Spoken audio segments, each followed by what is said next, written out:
pagi, selamat datang di online service ALJF Piyung. Kami berharap Anda semua dalam keadaan yang baik, sehat, dan selalu bersukacita karena Tuhan bersama dengan kita. Bagi Anda yang baru pertama kali bergabung dengan online service kami, selamat datang. Saya Tina selaku host untuk kebaktian hari ini dan seluruh keluarga besar ALJF Piyung ingin menyambut Anda dan mengenal Anda lebih lagi. Saya percaya bahwa anugerah Tuhan selalu baru di dalam kehidupan kita hari lepas hari. Bagi Anda yang ingin menyaksikan kebaikan Tuhan di dalam kehidupan Anda, atau Anda mempunyai pokok doa yang ingin Anda doakan bersama-sama dengan kami, silahkan klik tautan di bawah ini dan kami akan berdoa bersama-sama dengan Anda. Selain itu, kami juga mempunyai kelompok kecil yang dinamakan iCare. Jangan lupa untuk bergabung dengan iCare yang ada. Silahkan follow sosial media kami agar Anda dapat selalu terhubung dengan kami. Baik, sesaat lagi kita akan masuk dalam ibadah. Mari kita persiapkan hati, kita berikan penyembahan yang terbaik untuk Tuhan kita. Selamat beribadah, Tuhan Yesus memberkati.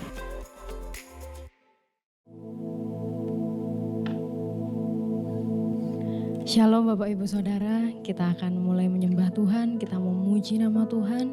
Biarlah ibadah hari ini kita boleh sama-sama memberikan yang terbaik untuk Tuhan. Sebab Dia Tuhan yang setia, sebab Dia Tuhan yang selalu bersama dengan kita dalam setiap musim hidup kita.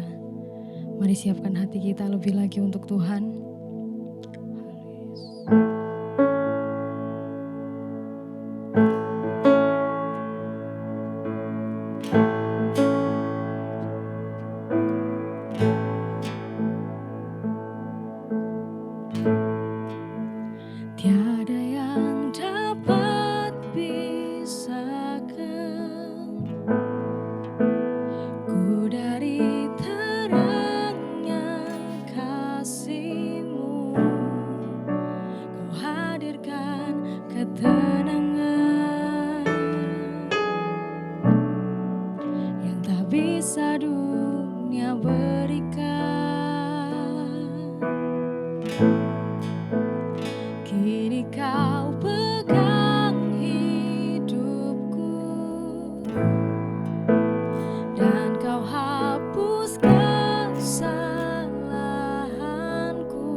Yang memberikan keselamatan.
lebih dalam lagi meninggikan nama-Mu.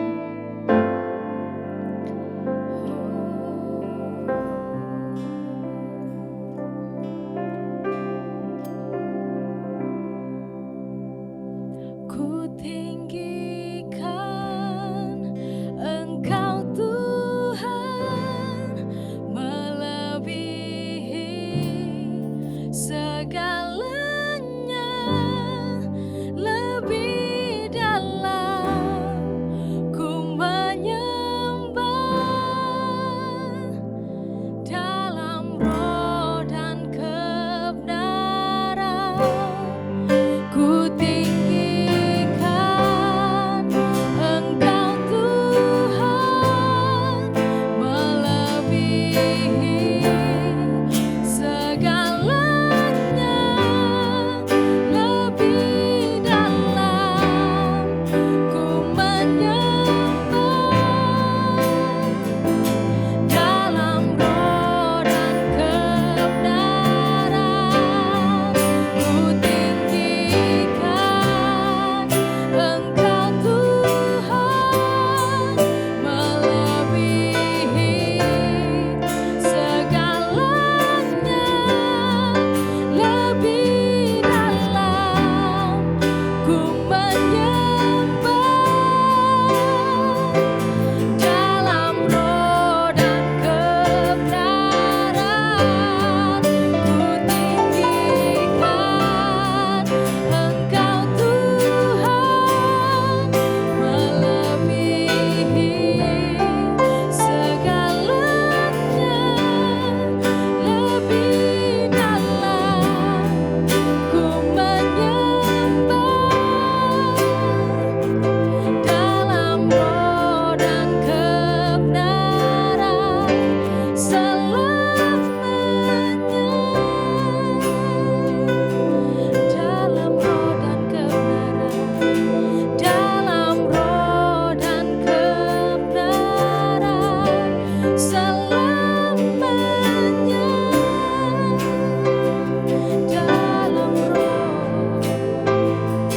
Dalam roh dan kebenaran selamanya.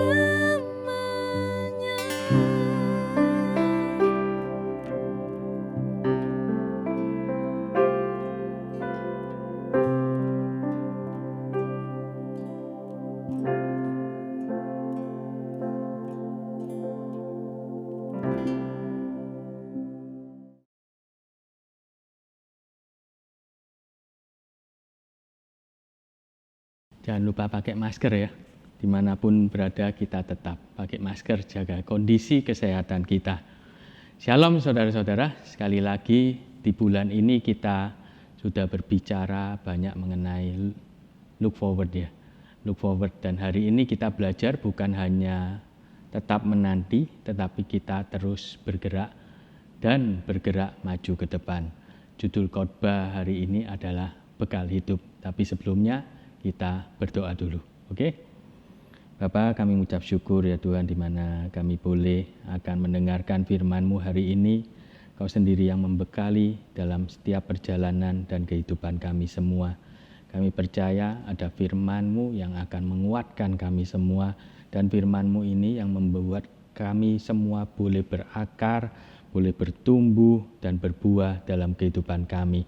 Kami boleh terus kuat, kami boleh terus berharap di dalam Engkau, karena kasih karunia-Mu sendiri yang selalu menyertai kami. Kau sendiri yang menguduskan setiap kami tempat ini, setiap hamba-Mu juga ya Tuhan yang berbicarakan firman-Mu. Biarlah firman-Mu yang disampaikan benar-benar ya Tuhan boleh menguatkan mereka semua dan menguatkan hamba-Mu sendiri. Di dalam nama Tuhan Yesus kami berdoa dan mengucap syukur. Semua yang percaya katakan amin. Shalom saudara, meskipun AFJF Wiyung saya tahu kalau masih onsite, nggak bisa onsite ya, masih online, tapi saya percaya pengharapan kita tidak akan pudar. Kita terus melangkah maju bersama dengan Tuhan. Dalam melangkah ke depan tentunya ada hal-hal dasar yang membuat kita bisa terus melangkah, bahkan membuat kita terus bergerak. Sebuah mobil contohnya ya, membutuhkan bensin untuk terus berjalan. Kalau saya ke Bali, mungkin juga Pastor Edi, juga dalam perjalanan berlibur pasti kalau naik mobil perlu sebuah bensin. Pernahkah kita pergi ke suatu tempat yang jauh dan kita harus mempersiapkan beberapa bekal dalam perjalanan tersebut. Hari ini kita belajar dari Rasul Paulus. Paulus ini tentunya adalah rasul yang terkenal ya. Rasul ini penting karena beliau ini menulis banyak kitab di Perjanjian Baru.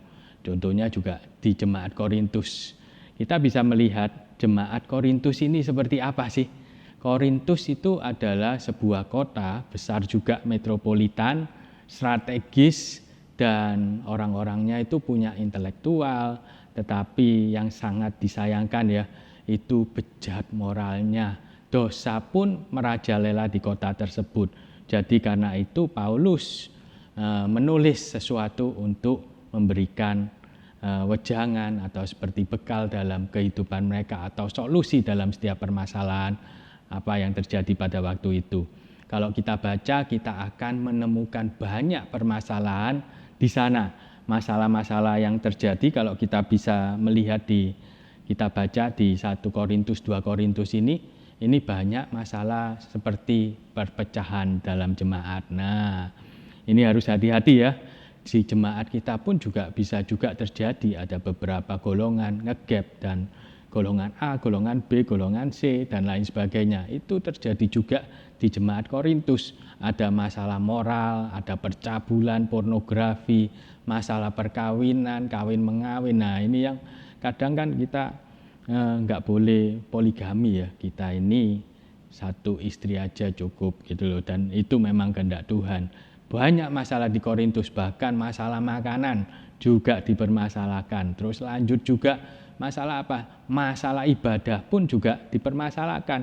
Ibadah itu harus begini begitu dan banyak terjadi, dan masalah kepedulian dalam memberi pun terjadi masalah. Jadi hal-hal yang kecil, hal-hal yang simpel banyak terjadi permasalahan di waktu itu. Tetapi saya percaya yang luar biasa dari Paulus ini, sebelum dia menyelesaikan permasalahan yang ada pada saat itu, Paulus ini membawa mereka semua kembali kepada Tuhan. Paulus mau jemaat di sana mempunyai sebuah dasar yang kuat, mempunyai sebuah pegangan yang kuat dalam kehidupannya. Ini terlihat jelas ya kalau kita lihat atau kita baca di 1 Korintus 1 ayat 1 sampai 9, ada banyak sekali Paulus menyebut kata Tuhan, Allah Bapa, Kristus di awal tulisan beliau.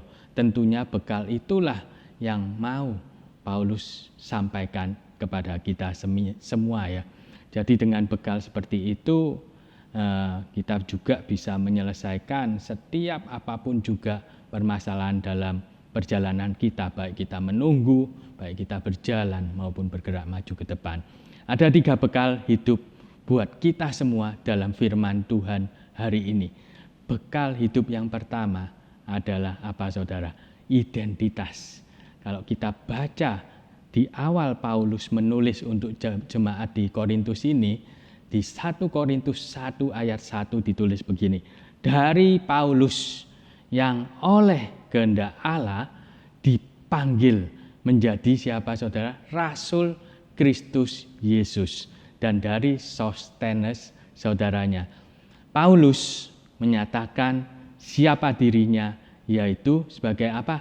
Sebagai Rasul Kristus Yesus yang oleh kehendak Allah dipanggil menjadi Rasul Kristus Yesus.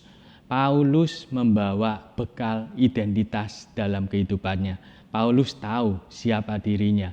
Paulus memperlihatkan bahwa identitasnya adalah sebagai Rasul Kristus Yesus. Berarti dia menjelaskan bahwa panggilannya itu atas inisiatif Allah, bukan inisiatif dirinya. Apa yang dikerjakan semuanya untuk kemuliaan Allah. Paulus tahu identitas dia secara jelas. Bagaimana dengan kita semua? Siapa diri kita?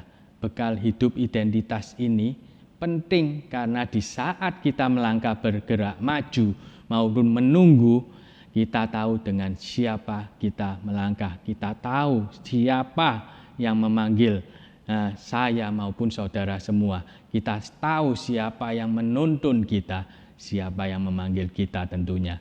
Bekal identitas ini akan membuat kita lebih percaya diri. Di saat Tuhan memanggil kita, pasti ada sesuatu dalam diri kita dan pasti Tuhan sendiri yang akan memperlengkapinya di dalam setiap apapun juga yang kita alami. Di saat apapun kesulitan yang kita hadapi dalam sebuah perjalanan, bekal hidup identitas yang kita bawa selalu mengingatkan siapa diri kita, Tuhan kita. Dengan begitu kita bisa tetap tinggal tenang di dalam rencana Tuhan. Bekal hidup yang kedua yang Tuhan berikan kepada kita hari ini selain identitas seperti Paulus tadi katakan, yaitu bekal kekudusan.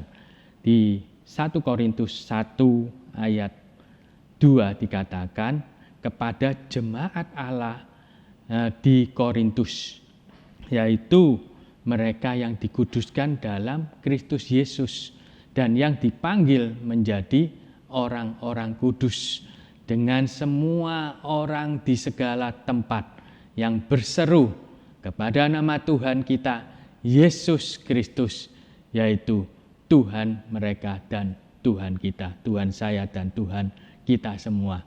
Kita bisa melihat kata mereka yang dikuduskan, dipanggil orang-orang kudus dengan semua orang di segala tempat. Kata dikuduskan dalam bahasa aslinya itu dikatakan hagias menois, menunjukkan menunjukkan aktivitas di masa lampau tetapi hasilnya masih ada sampai sekarang. Jadi ini adalah sebuah proses yang terus-menerus berjalan. Paulus mengingatkan jemaat Korintus bahwa pengudusan yang dilakukan oleh Kristus Yesus di atas kayu salib bukanlah sesuatu yang tidak berdampak langsung atau akhir dari sebuah proses pengudusan, tetapi itu adalah sebuah proses yang terus-menerus kita lakukan. Kita bisa melihat juga kata orang kudus yang mempunyai arti dipisahkan dari dosa dan diperuntukkan dari Allah. Ini yang dimaksud adalah kita ini semua disebut sebagai orang kudus karena selalu menerima kekudusan dari Tuhan.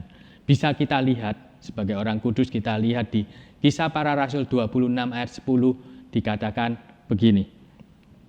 Hal itu kulakukan juga di Yerusalem. Aku bukan saja telah memasukkan banyak orang kudus ke dalam penjara. Nah, orang kudus pada waktu itu ialah orang-orang yang percaya kepada Tuhan.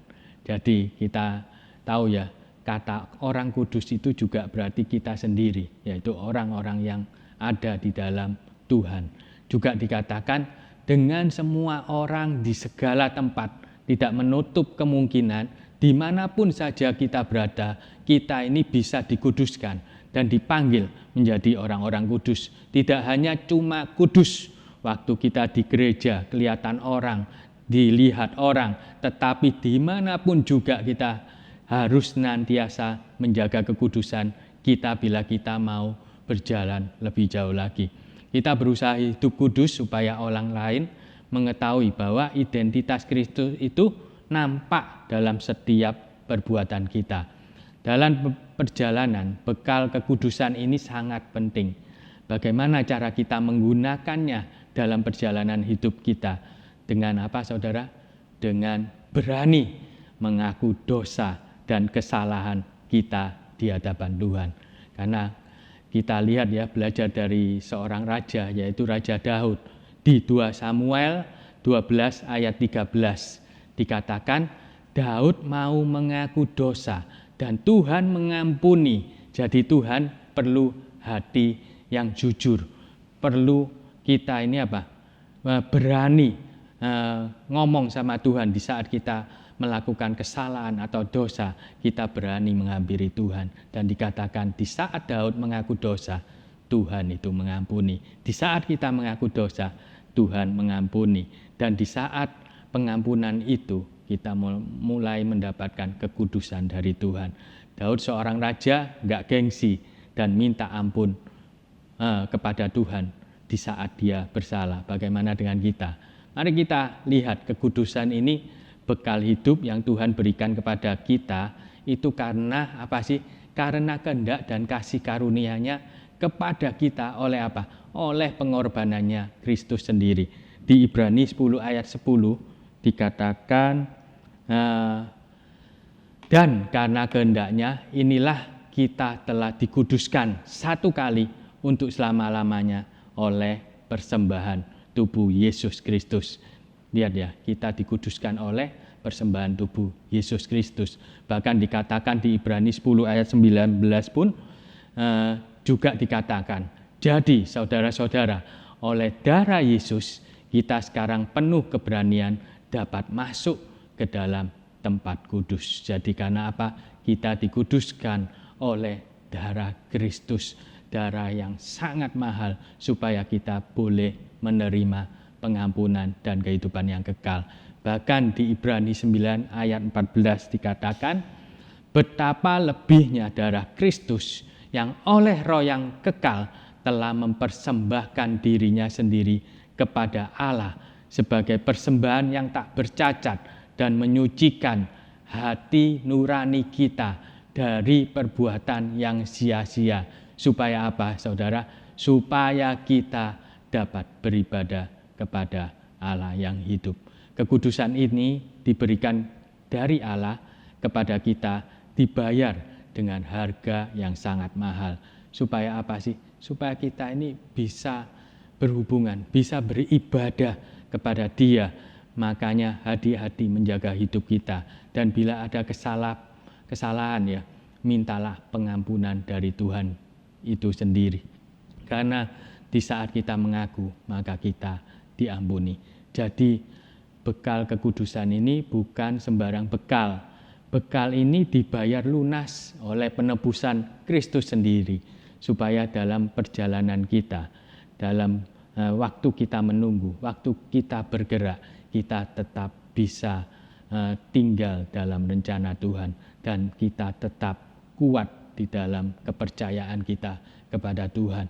Kekudusan itu diberikan kepada Allah, enggak cuman gampang, mudah, dan lain sebagainya. Tapi Allah sendiri yang datang kepada kita menjadi manusia, dan Dia mengorbankan dirinya, mati di kayu salib. Untuk apa sih? Supaya kita boleh beroleh pengampunan. Begitupun juga dengan waktu kita menerima pengampunan, pengudusan dari Tuhan. Jangan membuat pengampunan itu menjadi sia-sia, tapi biarlah kita benar-benar menghargai setiap pengorbanan Kristus di kayu salib. Dan yang ketiga, Tuhan memberikan kita bekal kasih karunia dan damai sejahtera dari Allah. Kita sudah lihat ya, yang dari pertama Tuhan ini memberikan kita apa? Identitas yang jelas, inisiatif dari Allah sendiri. Bahkan inisiatif dari Allah sendiri turun ke dunia untuk menyelamatkan kita. Yang kedua, kita sudah diberikan bekal kekudusan, yaitu kita ini selalu bisa minta ampun kepada Tuhan, berani minta ampun kepada Tuhan, karena darah Kristus ini sudah tercurah dalam kehidupan kita semua. Dan sudah dua bekal yang luar biasa, ditambah satu lagi, yang ketiga ini luar biasa, saudara. Dikatakan di 1 Korintus 1 ayat 3 dikatakan begini, kasih karunia dan damai sejahtera dari Allah Bapa kita dan dari Tuhan Yesus Kristus menyertai kamu. Luar biasa enggak? Di saat kita sudah dikasih identitas, bekal identitas, di saat kita sudah dikasih bekal kekudusan, kita pun dikasih apa? Bekal kasih karunia dan damai sejahtera. Itu apa? Dari Tuhan Yesus Kristus sendiri yang menyertai kita semua. Kasih karunia dalam dalam tulisan Paulus ini mempunyai arti karis, mengingatkan akan kasih karunia Allah. Oleh karena kasih-Nya keselamatan oleh Kristus Yesus. Di Roma 1 ayat 7 dikatakan, kepada kamu sekalian yang tinggal di Roma, atau kepada kita semua yang mendengar firman Tuhan hari ini, yang dikasihi Allah, yang dipanggil dan dijadikan orang-orang kudus, kasih karunia menyertai kamu, dan damai sejahtera dari Allah Bapa kita dan dari Tuhan Yesus Kristus itu menyertai kita semua. Kasih karunia diberikan kepada kita semua, damai sejahtera diberikan kepada kita semua. 3 bekal hidup yang luar biasa. Saya sendiri menyaksikan sebuah perjalanan enggaklah mudah. Saya ada cerita mengenai teman saya, atau saya sudah pernah cerita bahwa dia ini memiliki keterbatasan dalam kehidupannya, dalam kesehatannya, ada gangguan di dalam tubuhnya dan di otaknya. Dalam berjalan pun dia nggak bisa berjalan dengan normal ya.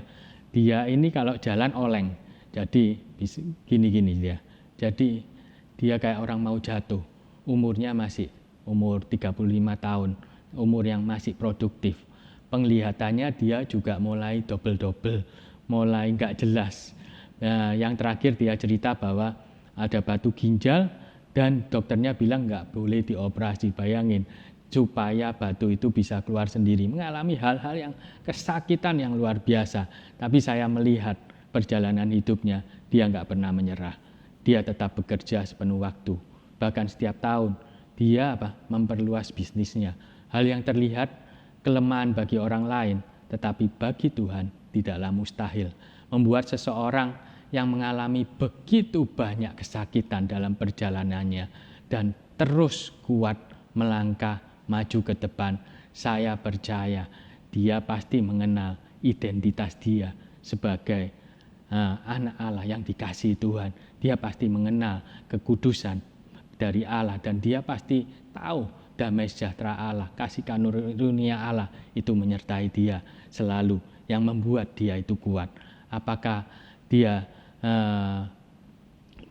apakah kita juga yang sudah menerima bekal hidup itu berhenti sampai di sini? Apakah dia juga yang terus berjalan, terus menunggu kesembuhan? Apakah tetap berhenti di sana? Enggak, kekuatan Tuhan selalu menyertai dia. Bahkan di Yesaya 40 ayat 31 dikatakan orang yang Yesaya 40:31 ya, kita baca ya. Tetapi orang-orang yang menanti-nantikan Tuhan mendapat kekuatan baru. Mereka seumpama Raja Wali yang naik terbang dengan kekuatan sayapnya. Mereka berlari dan tidak menjadi lesu. Mereka berjalan dan tidak menjadi lelah. Saya percaya kita semua pasti mengalami perjalanan yang gak enak. Pasti mengalami hal-hal yang masalah-masalah seperti yang terjadi. Kita lihat di Korintus, tapi firman Tuhan menguatkan kita semua bahwa kita berlari nggak menjadi lelah. Karena Tuhan sendiri yang menguatkan hidupnya teman saya. Tuhan sendiri yang menguatkan saya dan Tuhan sendiri yang menguatkan kita semua. Bahkan saya dengar di tahun depan dia akan membuka sebuah usaha yang baru. Saya salut sama teman saya ini dan saya percaya dia mengerti benar identitas dia sebagai anak-anak Allah. Dia mengerti benar siapa dirinya. Apa berhenti sampai segini kah? Enggak juga ya. Mari kita lihat apa yang Rasul Paulus tuliskan. Bahkan apa yang sempat teman saya ini katakan. Di 1 Korintus 1 ayat 4 dikatakan, aku senantiasa mengucap syukur kepada Allahku karena kamu atas kasih karunia Allah yang dianugerahkannya kepada kamu dalam Kristus Yesus. Jadi ucapkan syukur senantiasa. Syukur bagi Allah. Katakan bersama-sama, syukur bagi Allah. Katakan sekali lagi, syukur bagi Allah. Karena apa? Karena bekal hidup yang Tuhan sudah berikan kepada kita semua pada hari ini. Yaitu yang pertama, bekal hidup identitas. Yang kedua, bekal hidup kekudusan. Dan yang ketiga adalah bekal hidup kasih karunia dan damai sejahtera yang selalu menyertai kita semua. Teruslah melangkah maju ke depan. dengan sabar menunggu membawa bekal yang Tuhan sudah berikan pada hari ini. Tuhan Yesus memberkati, dan saya akan berdoa sekali lagi untuk kita semua tempat ini supaya kasih karunia Allah boleh melimpah-limpah dalam kehidupan kita semua. Mari saya akan berdoa sekali lagi buat kita semua mengakhiri ibadah hari ini. Yuk kita berdoa. Bapa kami ada surga, dikuduskanlah nama-Mu, datanglah kerajaan-Mu. Kami percaya di saat kami mendengar akan firman-Mu, Kau sendiri yang membuat firman-Mu ini boleh mengubah setiap kehidupan kami. Setiap bekal hidup yang Kau sudah berikan kepada hari ini ya Tuhan, boleh membuat kami menjadi kuat, boleh membuat kami terus bergerak maju ke depan. Di saat kami menanti, kami boleh sabar menanti. Di saat kami mengalami setiap permasalahan, kami boleh tetap bersandar kepada Engkau sebagai Tuhan dan Raja dalam kehidupan kami. Saat ini biarlah hamba-Mu ya Tuhan, Kau berikan kuasa ya Tuhan untuk menumpangkan berkat atas jemaat-Mu yang melihat dan mendengar firman-Mu hari ini. Di janji-Mu dikatakan, jika engkau baik-baik mendengar suara Tuhan Allah-Mu dan melakukan dengan segala perintahnya dengan setia, maka Tuhan akan memberkati engkau sekalian. Maka Tuhan akan menjadi Tuhan dalam kehidupanmu di saat engkau setia dalam mengenal akan Tuhan. Di saat engkau setia dalam melakukan firman Tuhan, maka Tuhan sendiri menjadi kekuatan dalam kehidupanmu. Dan Tuhan sendiri yang akan menyelesaikan setiap permasalahan-permasalahan dalam kehidupan kita semuanya.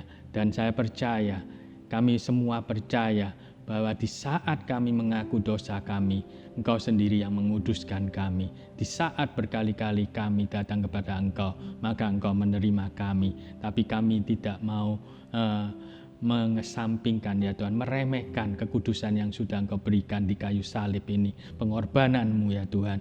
Tapi biarlah kami boleh hidup, berusaha hidup selalu benar di hadapan-Mu ya Tuhan. Terima kasih ya Tuhan, biarlah berkat dari Allah Bapa, Kristus dan Yesus Kristus boleh menyertai kami sekarang sampai selama-lamanya. Tuhan Yesus memberkati kita semua. Amin.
kasih dan